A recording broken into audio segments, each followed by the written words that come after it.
ನಮಸ್ಕಾರ, ನ್ಯೂಸ್ ಬಾಕ್ಸ್ಗೆ ಸ್ವಾಗತ. ಸ್ನೇಹಿತರೆ, ಬಿಗ್ ಬಾಸ್ ಮನೆಯಲ್ಲಿ ಯಾವುದೇ ಒಂದು ಸೀಸನ್ ಇತ್ತು ಅಂತಂದ್ರೂ ಕೂಡ ಬಿಗ್ ಬಾಸ್ ಮನೆಯಲ್ಲಿ ಜೋಡಿಗಳು, ಪ್ರೀತಿ, ಪ್ರೇಮ ಅನ್ನುವಂಥ ವಿಚಾರ ಇದ್ದೇ ಇರುತ್ತೆ. ಯಾವುದೇ ಸೀಸನ್ ಅಲ್ಲೂ ಕೂಡ ಇದು ತಪ್ಪಿಲ್ಲ. ಅದೇ ರೀತಿಯಾಗಿ ಬಿಗ್ ಬಾಸ್ ಸೀಸನ್ 12ರಲ್ಲೂ ಕೂಡ ಇದೀಗ ಹೊಸ ಪ್ರೇಮ ಕಥೆಯೊಂದು ಶುರುವಾಗಿರುವಂತದ್ದು.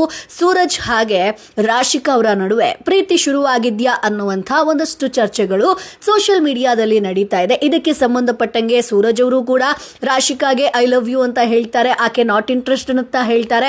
ಸೊ ಈ ಹಿಂದೆ ಸೂರಜ್ ಬರೋಕ್ಕಿಂತ ಮುಂಚೆ ರಾಶಿಕಾ ಯಾವ ರೀತಿಯಾಗಿದ್ರು, ಆಟವನ್ನ ಯಾವ ರೀತಿಯಾಗಿ ಆಡ್ತಾ ಇದ್ರು, ಡ್ರೆಸ್ಸಿಂಗ್ ಸೆನ್ಸ್ ಯಾವ ರೀತಿಯಾಗಿತ್ತು, ಅಥವಾ ಮೇಕಪ್ ಮಾಡ್ಕೊಳ್ಳೋದಾಗಿರ್ಬೋದು, ಮಾತಿನ ಶೈಲಿ ಆಗಿರ್ಬೋದು, ಎಲ್ಲವೂ ಕೂಡ ಸೂರಜ್ ಬಂದ್ಮೇಲೆ ಕಂಪ್ಲೀಟ್ ಆಗಿ ಡಿಫ್ರೆಂಟ್ ಆಗಿದೆ. ಅದರ ಜೊತೆಗೆ ಇವರ ಈ ನಡವಳಿಕೆಯಿಂದ ವೀಕ್ಷಕರಿಗೆ ಒಂದ್ ಸ್ವಲ್ಪ ಮುಜುಗರ ಆಗೋದ್ರ ಜೊತೆಗೆ ಅವರ ಪೇರೆಂಟ್ಸ್ಗೂ ಕೂಡ ಮುಜುಗರ ಆಗಿದ್ಯಾ, ರಾಶಿಕಾ ಅವರ ತಾಯಿ ಏನ್ ಹೇಳ್ತಿದ್ದಾರೆ, ಅದೇ ರೀತಿಯಾಗಿ ಸೂರಜ್ ಅವರ ತಾಯಿ ಏನ್ ಹೇಳ್ತಿದ್ದಾರೆ, ರಾಶಿಕಾ ಅವರ ತಂದೆ ಏನ್ ಹೇಳ್ತಿದ್ದಾರೆ, ಇವೆಲ್ಲದ್ರ ಬಗ್ಗೆ ಕಂಪ್ಲೀಟ್ ಮಾಹಿತಿಯನ್ನ ಕೊಡ್ತೀವಿ. ಅವರು ಕೂಡ ಕ್ಲಾರಿಫಿಕೇಶನ್ ಅನ್ನ ಕೊಟ್ಟಿದ್ದಾರೆ.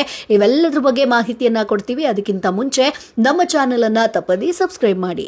ಹೌದು ಸ್ನೇಹಿತರೆ, ಬಿಗ್ ಬಾಸ್ ಮನೆಯಲ್ಲಿ ಇದೀಗ ಪ್ರೀತಿ ಶುರು ಆಗಿದೆ. ಅದು ಕ್ಲಿಯರ್ ಕಟ್ ಆಗಿ ಗೊತ್ತಾಗ್ತಾ ಇದೆ. ಯಾವಾಗ ಸೂರಜ್ ಅವರು ಬಿಗ್ ಬಾಸ್ ಮನೆಗೆ ಎಂಟ್ರಿ ಕೊಟ್ರೋ, ಸ್ವಿಮ್ಮಿಂಗ್ ಪೂಲ್ ಅಲ್ಲಿ ಶರ್ಟ್ ಅನ್ನ ತೆಗೆದು ಯಾವ ರೀತಿಯಾಗಿ ಎಂಟ್ರಿ ಕೊಟ್ರೋ, ಅದಾದ್ಮೇಲೆ ಬಿಗ್ ಬಾಸ್ ಅವರೇ ಒಂದು ರೊಮ್ಯಾಂಟಿಕ್ ಆಗಿ ಒಂದು ರೋಸ್ ಅನ್ನ ಕೊಡಬೇಕು ಅಂತ ಹೇಳ್ಕೊಂಡು ಯಾವಾಗ ರಾಶಿಕಾ ಅವರಿಗೆ ಸೂರಜ್ ರೋಸ್ ಅನ್ನ ಕೊಟ್ರೋ, ಅಲ್ಲಿಗೆ ಕತೆ ಮುಗೀತು ನೋಡಿ. ಸೊ ರಾಶಿಕಾ ಅವರು ಕೂಡ ಸೂರಜ್ ಹಿಂದೆ ಬಿದ್ರು, ಸೂರಜ್ ಅವರು ಕೂಡ ರಾಶಿಕಾ ಹಿಂದೆ ಬಿದ್ದಿದ್ದಾರೆ. ಸೂರಜ್ ಅವರು ಆಟವನ್ನ ಆಡೋದಕ್ಕೆ ಬಂದ್ರ ಅಥವಾ ಇಲ್ಲಿ ಪ್ರೀತಿ ಪ್ರೇಮ ಶುರು ಮಾಡ್ಕೊಳ್ಳೋದಕ್ಕೆ ಬಂದ್ರ ಅನ್ನುವಂತ ಚರ್ಚೆ ಇದೀಗ ಸೋಷಿಯಲ್ ಮೀಡಿಯಾದಲ್ಲಿ ನಡೀತಾ ಇದೆ. ಅಷ್ಟೇ ಅಲ್ಲ, ಒಂದಷ್ಟು ಜನ ಕಮೆಂಟ್ ಮಾಡ್ತಿದ್ದಾರೆ. ಸೊ ಸೂರಜ್ ಅವರು ಒಳ್ಳೆ ಆಟವನ್ನ ಆಡ್ತಾರೆ, ಸೊ ಕಟ್ಟುಮಸ್ತಾದಂತಹ ದೇಹವನ್ನ ಹೊಂದಿದ್ದಾರೆ. ಸೊ ಅದೇ ರೀತಿಯಾಗಿ ಆಟವನ್ನ ಆಡಿದ್ರೆ ಬಹುಶಃ ಸೂರಜ್ ಅವರು ಸಾಕಷ್ಟು ದಿನಗಳ ಕಾಲ ಮನೆಯಲ್ಲಿ ಉಳ್ಕೊಳ್ಬಹುದು. ಅದೇ ರಾಶಿಕಾ ಹಿಂದೆ ಹೋದ್ರೆ ಇಬ್ರಲ್ಲಿ ಯಾರಾದ್ರೂ ಒಬ್ರು ಬಿಗ್ ಬಾಸ್ ಮನೆಯಿಂದ ಆಚೆ ಬರೋದಂತೂ ಪಕ್ಕಾ. ಸೊ ಸೂರಜ್ ಅವರೇ ಎಚ್ಚೆತ್ಕೊಳ್ಳಿ ಅನ್ನುವಂತ ಒಂದಷ್ಟು ಕಮೆಂಟ್ಗಳು ಬರ್ತಾ ಇದೆ. ಇನ್ನೊಂದಷ್ಟು ಕಡೆಗಳಲ್ಲಿ ರಾಶಿಕಾ ಅವರಿಗೆ ಇಷ್ಟು ದಿನ ಒಬ್ರಾದ್ಮೇಲೆ ಒಬ್ರು ಯಾರಿಗಾದ್ರೂ ಡಿಪೆಂಡೆಂಟ್ ಆಗ್ತಾ ಇದ್ರು. ಸೊ ಮಂಜು ಭಾಷಿಣಿ ಅವ್ರಿಗಾಗಿರ್ಬೋದು, ಅಶ್ವಿನಿ ಅವ್ರಿಗಾಗಿರ್ಬೋದು, ಹೀಗೆ ಬೇರೆ ಅಭಿ ಅವ್ರಿಗಾಗಿರ್ಬೋದು, ಬೇರೆ ಬೇರೆಯವರ ಜೊತೆ ಆಟವನ್ನು ಆಡ್ತಾ ಸರ್ವೈವ್ ಆಗ್ತಾ ಈಗ ಸೂರಜ್ ಅವರನ್ನ ಹಿಡ್ಕೊಂಡ್ಬಿಟ್ಟಿದ್ದಾರೆ. ಪ್ರೀತಿ ಅನ್ನುವಂಥ ವಿಚಾರದಲ್ಲಿ ಸೂರಜ್ ಅವರನ್ನ ಕುಗ್ಗಿಸುವಂತ ಪ್ರಯತ್ನವನ್ನ ಎಲ್ಲೋ ಒಂದ್ ಕಡೆ ರಾಶಿಕಾ ಮಾಡ್ತಾ ಇದ್ದಾರ, ಅಥವಾ ಆಕೆಗೆ ಯಾರಾದ್ರೂ ಒಬ್ರು ಬೇಕು ಅನ್ನುವಂಥ ನಿಟ್ಟಿನಲ್ಲಿ ಈ ರೀತಿಯಾಗಿ ಮಾಡ್ತಾ ಇದ್ದಾರ. ಸೊ ನೀವು ಆಚೆ ಹೋಗೋದಲ್ಲದೆ ಸೂರಜನ್ನ ಯಾಕೆ ಆಚೆ ಕಳಿಸ್ತಾ ಇದ್ದೀರಾ, ಸೊ ನೀವು ಸೂರಜ್ ಇಂದ ದೂರ ಇರಿ ಅನ್ನುವಂಥ ಒಂದಷ್ಟು ಅಭಿಪ್ರಾಯಗಳು ಕೂಡ ಸೋಷಿಯಲ್ ಮೀಡಿಯಾದಲ್ಲಿ, ಅಂದ್ರೆ ಕಲರ್ಸ್ ಕನ್ನಡ ಬಿಡುವಂತ ಪ್ರೋಮೋ ಪೇಜ್ಗಳಲ್ಲಿ ನಾವು ಕಾಣಬಹುದು. ಸ್ನೇಹಿತರೆ, ಇದೀಗ ಸೂರಜ್ ಅವರ ತಾಯಿ ಕೂಡ ಒಂದು ಪ್ರತಿಕ್ರಿಯೆಯನ್ನ ಕೊಟ್ಟಿದ್ದಾರೆ ಇದಕ್ಕೆ ಸಂಬಂಧಪಟ್ಟಂಗೆ. ಸೊ ಸೂರಜ್ ಅವರ ತಾಯಿ ಒಂದು ವಿಡಿಯೋ ಮುಖಾಂತರ ಮಾತನಾಡಿದ್ದಾರೆ ಇನ್ಸ್ಟಾಗ್ರಾಮ್ ಪೇಜ್ ಅಲ್ಲಿ. ಇದರಲ್ಲಿ ತನ್ನ ಮಗನ ಬಗ್ಗೆ ಒಂದು ಬೆಂಬಲವಾಗಿ ಮಾತನಾಡಿದ್ದಾರೆ. ಅಂದ್ರೆ 2024ರಿಂದ ನನ್ನ ಮಗ ಸಿಕ್ಕಾಪಟ್ಟೆ ಕಷ್ಟವನ್ನ ಪಟ್ಟಿದ್ದಾರೆ. ಈ ಹಿಂದೆ ಆತ ನೋಡೋದಕ್ಕೆ ಡಿಫ್ರೆಂಟ್ ಆಗಿದ್ರು, ಅಂದ್ರೆ ದಪ್ಪವಾಗಿದ್ರು. ಸೊ ಈಗ ವೆಯ್ಟ್ ಲಾಸ್ ಅನ್ನ ಮಾಡಿಕೊಂಡು ಸಿಕ್ಕಾಪಟ್ಟೆ ಚೆನ್ನಾಗಿದ್ದಾರೆ. ಸೊ ಅವರನ್ನ ಸಪೋರ್ಟ್ ಮಾಡಿ ಬೆಂಬಲಿಸಿ ಆತ ವಿನ್ ಆಗಬೇಕು ಅನ್ನುವಂಥ ಒಂದಷ್ಟು ರಿಕ್ವೆಸ್ಟ್ ಅನ್ನ ವ್ಯೂವರ್ಸ್ ಮಾಡ್ಕೊಂಡಿದ್ದಾರೆ. ಸೊ ನನ್ನ ಮಗ ಹೀರೋ, ಸೊ ಆತ ಚೆನ್ನಾಗಿ ಬಿಗ್ ಬಾಸ್ ಮನೆಯಲ್ಲಿ ಆಟ ಆಡ್ತಾ ಇದ್ದಾನೆ. ಸೊ ಆತ ತುಂಬಾ ಕಷ್ಟಗಳನ್ನ ನೋಡ್ಕೊಂಡು ಬಂದವನು. ಸೊ ಹಾಗಾಗಿ ನಿಮ್ಮ ಸಪೋರ್ಟ್ ಆತನಿಗೆ ಇಂಪಾರ್ಟೆಂಟ್ ಅನ್ನುವಂಥದ್ದು ಬರ್ತಾ ಇದೆ. ಅದರ ಜೊತೆಗೆ ಕಮೆಂಟ್ಗಳು ಯಾವ ರೀತಿ ಬರ್ತಾ ಇದೆ ಅಂತಂದ್ರೆ, ಹೌದು ಮೇಡಮ್, ಸೊ ಅವರು ತುಂಬಾ ಚೆನ್ನಾಗಿ ಆಟವನ್ನ ಆಡ್ತಾರೆ, ಆದ್ರೆ ಇಲ್ಲಿ ರಾಶಿಕಾ ಅವ್ರ ಜೊತೆ ಕಳೆದು ಹೋಗ್ಬಿಟ್ಟಿದ್ದಾರೆ. ಸೊ ತನ್ನ ಆಟವನ್ನ ಮರೆತು ಬಿಟ್ಟಿದ್ದಾರೆ.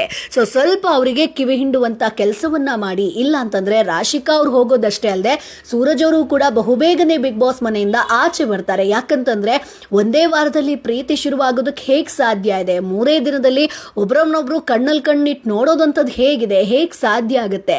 ಈ ಹಿಂದಿನ ಬಿಗ್ ಬಾಸ್ ಅಲ್ಲಿ ಅಷ್ಟೊಂದು ದಿನ ಸರ್ವೈವ್ ಆದಂತಹ ಒಂದಷ್ಟು ಕಪಲ್ಸ್ಗಳು ಜೋಡಿಯಾಗಿದ್ದು ನೋಡಿದೀವಿ. ಆದ್ರೆ ಇದು ಯಾವ ರೀತಿಯಾದಂತಹ ಪ್ರೇಮ. ಸೊ ತಾಯಿಯಾಗಿ ನೀವು ಅವರಿಗೆ ಬುದ್ಧಿವಾದವನ್ನ ಹೇಳಿ. ಸೊ ಆಟವನ್ನ ಆಡಬೇಕು ಅನ್ನುವಂಥದ್ದು ನಮ್ದು ಕೂಡ ಆಸೆ, ಆದ್ರೆ ಅವರು ಪ್ರೀತಿಯಲ್ಲಿ ಕಳೆದು ಹೋಗಿದ್ದಾರೆ ಅನ್ನುವಂಥ ಕಮೆಂಟ್ಗಳು ಬರ್ತಾ ಇದೆ. ಇನ್ನು ರಾಶಿಕಾ ಅವರ ತಮ್ಮ ಕೂಡ ಈ ಹಿಂದೆ ಅಂದ್ರೆ ಪ್ರಿನ್ಸಿಪಾಲ್ ಬಿಗ್ ಬಾಸ್ ಮನೆಯಲ್ಲಿ ಮಾತನಾಡಿದಂಥ ಸಂದರ್ಭದಲ್ಲಿ ಸೊ ತನ್ನ ಅಕ್ಕನ ಪರವಾಗಿ ಮಾತನಾಡಿದ್ರು. ಅಕ್ಕ ಸಿಕ್ಕಾಪಟ್ಟೆ ಚೆನ್ನಾಗಿ ಆಟ ಆಡ್ತಿದ್ದಾರೆ, ಈಗ ಯಾವ ರೀತಿಯಾಗಿದ್ದಾರೋ ಅದೇ ರೀತಿ ಆಟ ಆಡಿ ಅನ್ನುವಂಥ ಒಂದಷ್ಟು ಹುಮ್ಮಸ್ಸನ್ನ ಕೊಟ್ಟಿದ್ರು. ಆದರೆ ಹೌದು, ಅದರ ಜೊತೆಗೆ ಕಮೆಂಟ್ಗಳು ಬರ್ತಾ ಇದೆ. ಸೊ ನೀನು ತಮ್ಮನಾಗಿ ಈ ರೀತಿಯಾಗಿ ಅಕ್ಕನಿಗೆ ಹೇಳುವಂಥದ್ದು ಎಷ್ಟು ಸರಿ? ಸೊ ಎಲ್ಲೋ ಒಂದು ಕಡೆ ಅಕ್ಕ ಯಾವ ರೀತಿಯಾಗಿ ಆಟ ಆಡಬೇಕು ಅನ್ನುವಂಥ ಒಂದಷ್ಟು ರಿಕ್ವೆಸ್ಟ್ ಅನ್ನ ಅಥವಾ ಒಂದಷ್ಟು ಸರಿ ದಾರಿಯನ್ನ ಹೇಳಬೇಕಿತ್ತು. ಅದರ ಬದಲಾಗಿ ಈ ರೀತಿಯಾಗಿ ಹೇಳೋದ್ರಿಂದ ಮತ್ತೆ ಇದೇ ದಾರಿಯಲ್ಲಿ ಆಕೆ ಕಂಟಿನ್ಯೂ ಆಗ್ತಾರೆ. ಸೊ ಇದು ಯಾವ ರೀತಿಯಾಗಿ ನೀವು ಹೇಳ್ತಾ ಇದ್ದೀರಾ? ಸೊ ಇವರಿಬ್ಬರ ಒಂದು ಅಂದ್ರೆ ರಾಶಿಕಾ ಅವ್ರ ಮೈ ಮೇಲೆ ಬೀಳ್ಕೊಂಡು ಹೋಗೋದಾಗಿರ್ಬೋದು ಅಥವಾ ಕೈ ಹಿಡ್ಕೊಳ್ಳೋದಾಗಿರ್ಬೋದು, ಆಟದಲ್ಲಿ ಮೈ ಮರೆತು ಬಿಟ್ಟಿದ್ದಾರೆ. ಅಂದ್ರೆ ಅವರ ಒಂದು ಮಾತುಗಾರಿಕೆಯಲ್ಲಿ ಮೈ ಮರೆತು ಬಿಟ್ಟಿದ್ದಾರೆ, ಆಟವನ್ನ ಮರೆತು ಬಿಟ್ಟಿದ್ದಾರೆ. ಸೊ ಇದು ಎಷ್ಟು ಸರಿ ಅನ್ನುವಂತ ಕಮೆಂಟ್ಗಳು ಬರ್ತಾ ಇದೆ. ಅದರ ಜೊತೆಗೆ ರಾಶಿಕಾ ಅವರ ತಂದೆ ಕೂಡ ಇದರ ಬಗ್ಗೆ ಪ್ರತಿಕ್ರಿಯೆಯನ್ನ ಕೊಟ್ಟಿದ್ದಾರೆ. ಸೊ ಅಂದ್ರೆ ಟ್ರೋಲರ್ಸ್ಗಳು ಈ ರೀತಿಯ ಕಮೆಂಟ್ ಮಾಡಿದಂತ ಸಂದರ್ಭದಲ್ಲಿ ಸೊ ಕೇಳಿದ್ದಾರೆ ಯಾವ ರೀತಿ ಏನು ಅಂತ. ಸೊ ಮಾಧ್ಯಮವೊಂದಕ್ಕೆ ಅವರು ಪ್ರತಿಕ್ರಿಯೆಯನ್ನ ಕೂಡ ಕೊಟ್ಟಿದ್ದಾರೆ. ಸೊ ನನ್ನ ಮಗಳು ಹೀರೋಯಿನ್, ಸೊ ಆಕೆ ಬಂಗಾರದಂತ ಹುಡುಗಿ, ಸೊ ಆಕೆಗೆ ಬಿಗ್ ಬಾಸ್ ಮನೆಯಲ್ಲಿ ಹೇಗಿರಬೇಕು ಅನ್ನುವಂಥದ್ದು ಗೊತ್ತು. ಆಕೆ ಬಿಗ್ ಬಾಸ್ ಅನ್ನ ಗೆದ್ದೇ ಗೆಲ್ತಾಳೆ ಅನ್ನೋ ಮೂಲಕ ಇಬ್ರೂ ಕೂಡ ಇದೀಗ ರಾಶಿಕಾ ಮಾಡಿದ್ದೇ ಸರಿ ಅನ್ನುವಂಥ ವಿಚಾರವಾಗಿ ಹೇಳಿದ್ದಾರೆ. ಅದರ ಜೊತೆಗೆ ಸೂರಜ್ ಅವರ ತಾಯಿ ಕೂಡ ಆಪ್ತ ವಲಯದಲ್ಲಿ ಮಾತನಾಡಿದ್ದಾರೆ. ಅದೇನಪ್ಪ ಅಂತಂದ್ರೆ ಅಂದ್ರೆ ಆಪ್ತರ ಜೊತೆ ಮಾತನಾಡಿದ್ದಾರೆ. ಸೊ ನನ್ನ ಮಗ ಆ ರೀತಿಯಾಗಿ ಫ್ಲೋಟೋ ಗೀಟು ಆ ಥರದ್ದೇನೋ ಇಂಟ್ರೆಸ್ಟ್ ತೋರಿಸಲ್ಲ, ಆತನಿಗೆ ಅದು ಇಷ್ಟನೂ ಇಲ್ಲ ಅನ್ನುವಂಥ ಒಂದು ಪ್ರತಿಕ್ರಿಯೆಯನ್ನು ಕೂಡ ಕೊಟ್ಟಿದ್ದಾರೆ. ಒಟ್ಟಾರೆಯಾಗಿ ಬಿಗ್ ಬಾಸ್ ಮನೆಯಲ್ಲಿ ಇದೀಗ ಪ್ರೀತಿ ಶುರುವಾಗಿದೆ. ಇದು ನಿಜವಾದ ಪ್ರೀತಿಯೋ ಫೇಕ್ ಪ್ರೀತಿಯೋ ಗೊತ್ತಿಲ್ಲ.